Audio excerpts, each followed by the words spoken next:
दे देते तो उसके उत्तर आ जाता। माननीय अध्यक्ष जी, मैंने ये कम से कम मंत्री जी आज बैठे हैं। नहीं, विषय कल आपने उठाया था, मैं उसका सम्मान करता हूं। आपने अपनी बात कही थी तो उस समय माननीय संसदीय कार्य मंत्री भी नहीं थे और उस समय सदन को ये जानकारी नहीं थी कि बाहर क्या हुआ। आज तो होगी माननीय अध्यक्ष जी। तो आज आपने कुछ दिया नोटिस? को दिया होता तो उसकी जानकारी मंगवा लेते।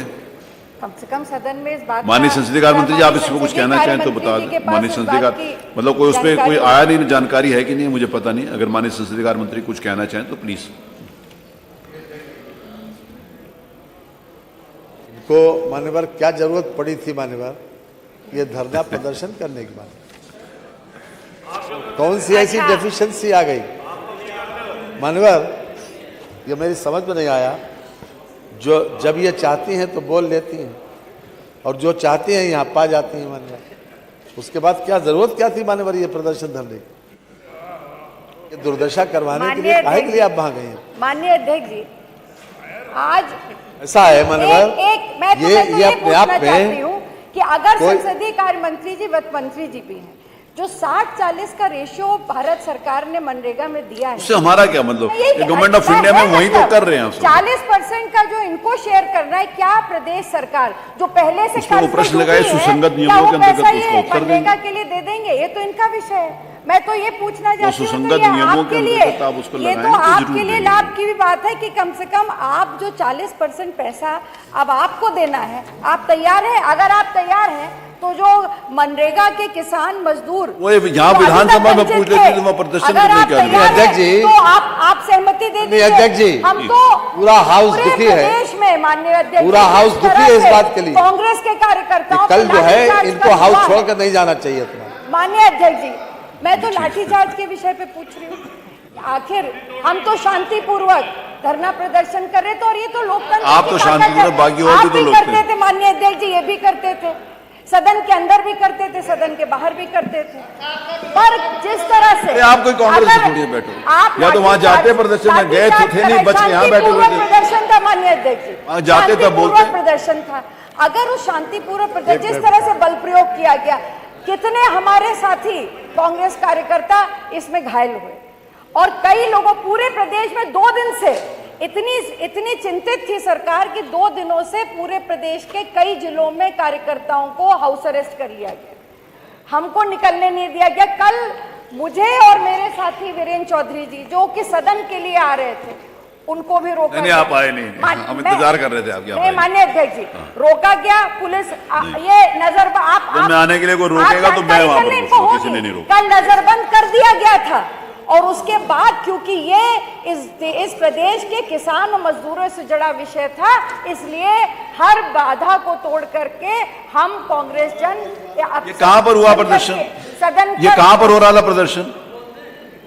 ये कहां पर? एक मिनट मानी नहीं था, एक सेकंड। ये प्रदर्शन कहां हो रहा था मोना जी? माननीय अध्यक्ष जी, तो ये तो हम अपने पार्टी कार्यालय से निकले। आपके घर और विधानसभा के बीच में पार्टी कार्यालय कहाँ आ गया? मेरा घर वहां पर पहुंच गए, गलत रास्ते पे जाओगे तो होगा ही। तो मेरा घर जानते हैं, मेरा घर तो वहीं पर है। आप तो मेरा घर जानते हैं, मेरा तो इसलिए आपके घर और विधानसभा में आपका पार्टी, आप कह रहे यहाँ आ रहे थे तो यहाँ आ रहे थे, तो वहां कहाँ पहुंच गए? लेकिन 11 बजे सदन में पहुंचना था, पर इस बर्बरता के साथ लाठीचार्ज हुआ माननीय अध्यक्ष जी। उसका जवाब आ गया। ये लोकतंत्र की हत्या की गई। माननीय अध्यक्ष जी, लोकतांत्रिक व्यवस्था में प्रदर्शन करना, किसी चीज का विरोध करना हिंसात्मक ढंग से, यह संवैधानिक व्यवस्था में भी इस बात को अगर कहा नहीं गया तो यह अधिकार है। ये केवल हमारे ही प्रदेश में नहीं, पूरे विश्व में आप देख रहे हैं, ईरान में हो रहा है, आप देख रहे हैं फ्रांस में हो रहा है। लेकिन दुख इस बात का है, लोकतंत्र से चुनी हुई सरकार उन लोकतांत्रिक मर्यादाओं को समाप्त करने की बात करती है। माननीय, मुझे भी जाना था संभल, मुझे संभल जाना था 6 बजे, 11 बजे मेरे घर पुलिस पहुंच गई। हम गांव में, जिले में भी जब कभी ये प्रदर्शन होता है पहुंच जाती है पुलिस।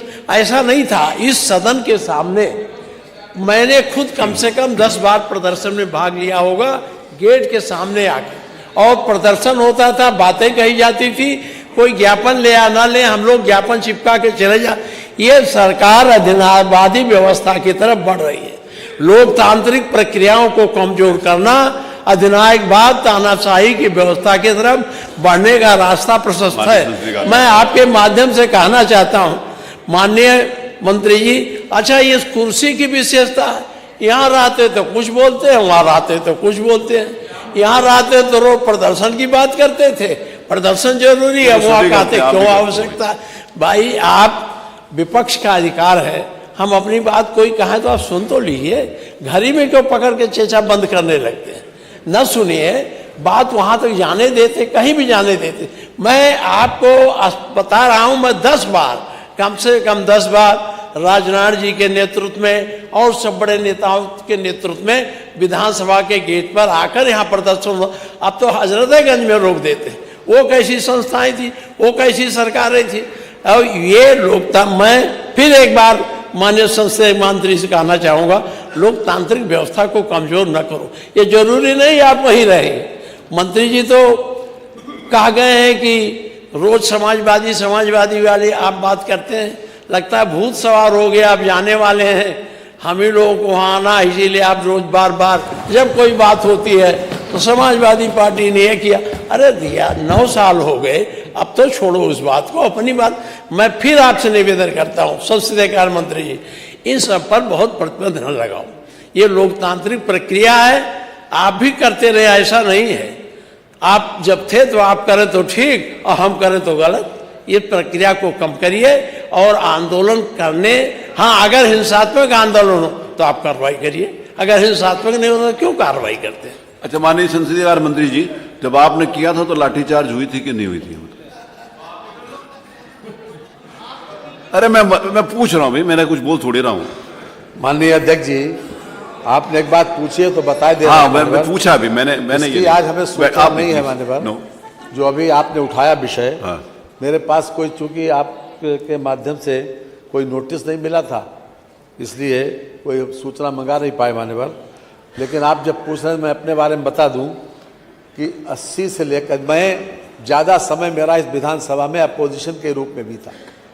अगर पूरा 37 बरस हो गए मान्यवर, इस 37 बरस के कार्यकाल में थोड़े समय सत्ता में रहे, 91 में थोड़े दिन रहे, 1.5 साल, और उसके बाद 96 से लेकर 2003 तक रहे मान्यवर।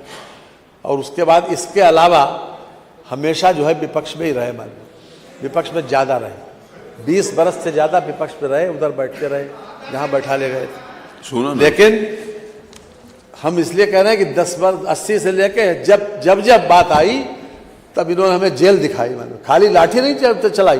और कोई केस ऐसा नहीं बचा मान्यवर जो मेरे ऊपर लगाया न हो झूठा, कोई केस नहीं बचा मान्यवर। हम यहाँ बैठते थे तो बेनी प्रसाद वर्मा जी यहाँ बैठते थे, संसदीय कार्य मंत्री बोले देखो 2 कतली बैठे हैं, हमें उठा इशारा करके हमेशा मान्यवर। ये मैं इसलिए कहा, बिल्कुल झूठा केस, जिस व्यक्ति को मैंने देखा नहीं उसके मर्डर का आरोप मेरे ऊपर लगाया गया और 12 साल वो चला मान्यवर, 12 बरस। ये बात आज आई है तो कह दे रहे हैं, 12 साल चला और कोई दफा शायद 7 मुकदमे ऐसे लड़े जिसमें हम कहीं दोषी नहीं थे, लेकिन भेज दिए गए तुरंत, क्योंकि शुरू से बागी प्रवृत्ति थी। घर वाले कहते थे ये चूल्हा चौका देखो, और हम जो है अपनी लाइन पर थे। लेकिन ये जो है कोई इशू होता है मानो, कोई मुद्दा होता है, ये कोई मुद्दा तो है नहीं मानो। फिर दूसरी बात, जो आपकी बात यहाँ सुनिए, आंदोलन तो तब करें जब आपकी बात सुनी ना जाए। आपकी बात तो हर वक्त सुनी जाती है और वे में सुनी जाती है, आउट ऑफ द वे सुनी जाती है मानवा। इसलिए आप लोगों को धरने, फिर दूसरी बात और बता दें आपको, आप बताइए इतनी तेज धूप चल पड़ रही बाहर, तो बाहर धूप में से आपको परेशानी न हो इसलिए क्या होगा उन्होंने, इसीलिए क्या होगा कि आपको परेशानी न हो इसलिए बैठा लिया गया होगा। मत संख्या 10 माननीय वित्त मंत्री जी, अब डिबेट नहीं हो सकती। की बात नहीं मानिए जी, ये केवल मेरा विषय नहीं है। जिस तरह से हजारों कल कांग्रेस के कार्यकर्ताओं पर लाठियां बरसाई गई, और कांग्रेस तो पार्टी रही है जिसने धूप में, सर्दी गर्मी जाड़े बरसात सब में आंदोलन किया है, और अभी नहीं किया, अंग्रेजों की लड़ाई अगर किसी ने लड़ी है तो वो कांग्रेस पार्टी ने ही लड़ी थी, तब भी लड़ी और आज भी उसी गरीब किसान की लड़ाई और संघर्ष करेंगे। ये जितनी लाठियां बरसा सके, जितना रोक सके, हम रुकने वाले नहीं हैं। पर जब तक इसका न्याय नहीं होगा, मनरेगा जैसे कानून को वापस नहीं लिया जाएगा, तो वहाँ यहाँ का विषय नहीं। संघर्ष जारी रखेंगे। माननीय पूरे प्रदेश से इन्होंने आह्वान किया और 100 लोग नहीं आए थे। मन में 100 नहीं थे। ये निश्चित, ये निजी जानकारी है। और वो भी 100 थे, इधर उधर छुपते घूम रहे थे। माननीय अध्यक्ष इधर उधर छुपते घूम 100 लोग नहीं थे। माननीय संसदीय मानवर, मैं आपकी अनुज्ञा से प्रस्ताव करता हूं कि उत्तर प्रदेश राजकीय उत्तरदायित्व और बजट प्रबंध संशोधन विधेयक 2026 को पुनर्स्थापित करने हेतु सदन की अनुज्ञा मांगता हूं। प्रश्न ये है कि उत्तर प्रदेश राजकोषीय उत्तरदायित्व एवं बजट प्रबंधन संशोधन विधेयक 2026 को पुनर्स्थापित करने हेतु सदन को अनुज्ञा दी जाए। जो माननीय सदस्य इसके पक्ष में हो कृपया हाँ कहें, जो माननीय सदस्य के विरोध में हो कृपया नहीं कहें। हाँ की संख्या अधिक है, अतः अनुज्ञा दी गई। मत संख्या 11। अभी कौन सी अव्यवस्था? मानवर, मैं आपकी अनुज्ञा से बिल आ जाए। उत्तर प्रदेश राजकोषीय उत्तरदायित्व और बजट प्रबंध संशोधन विधेयक 2026 को पुनर्स्थापित करता हूं। जी, कार्यस्थगन बताइए। मानवर, ये मेरा आग्रह ये है जी कि इसको कल ले ले। मानवर, ले लेंगे सर, कल ले लेंगे। दोनों बिल्स के ना? नहीं, एक ही बिल है। मानवर, सॉरी, एक बिल। अच्छा, इसको कल ले लेंगे सर। ये कल इसके लिए कार्य मंत्रालय ये सदन से औपचारिक है। जो अभी 16वें वित्त आयोग ने जो निर्देश दिया था, भारत सरकार ने उसे स्वीकार किया। उसमें केवल यह है कि फाइनेंशियल मैनेजमेंट, जैसे FRBM की लिमिट 3% रहे और हमारा टोटल डेब्ट जितना भी है उत्तर प्रदेश सरकार का, वो GSDP से 30% से ज्यादा न रहे। केवल बिल के 2 पार्ट, एक GSDP से। तो कल ले लेते हैं सर, कल ले ले। कल लोगों का किसी तो ये जो प्रस्ताव माननीय संसदीय कार्य मंत्री ने प्रस्तुत किया है कि ये जो बिल आज प्रस्तुत किया इसको कल ले लिया जाए, ये सदन सहमत है। जो माननीय सदस्य के पक्ष में हो कृपया हाँ कहें, वो एक जो नहीं है तो लेकिन सर्वसम्मति से, क्यों बिल तो ले लिया, सर्वसम्मति से ये लिया गया कि उसे कार्य मंत्रणा करने की आवश्यकता नहीं पड़ेगी। अब कार्यस्थगन ले लेते हैं। जी बताइए। अध्यक्ष जी, जब आप इस सदन के अध्यक्ष बने, पूरे